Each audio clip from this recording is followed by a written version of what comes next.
or is aware of who George Neely is. So he's a great county historian. The one thing he did that I can fault him is he relied on people's recollection.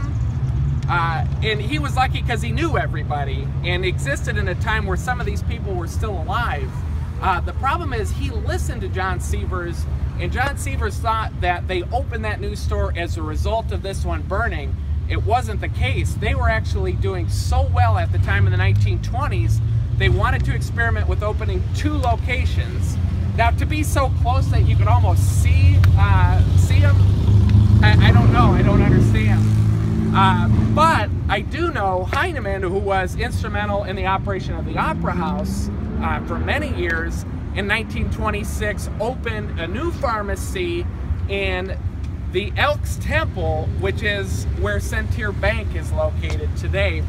And the big thing in the newspaper at the time was that you could go and get free samples of this amazing black walnut fudge for free, and if you were so lucky you could even win a pound of it.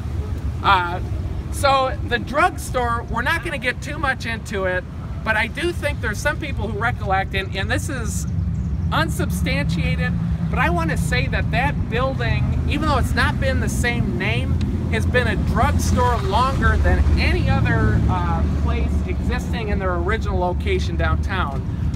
It's Guild Drugs now, but some of you may remember it the way it was for a long, long time, and definitely was in 1926, the Mahar Drugstore. It's spelled like Meagers, but it's Mahar. I've been corrected many times, so you're lucky that this is the second tour. I've learned my lesson since the first time.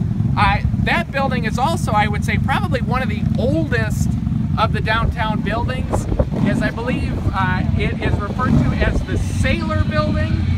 And if it was built by George Sailor, it was built before 1865.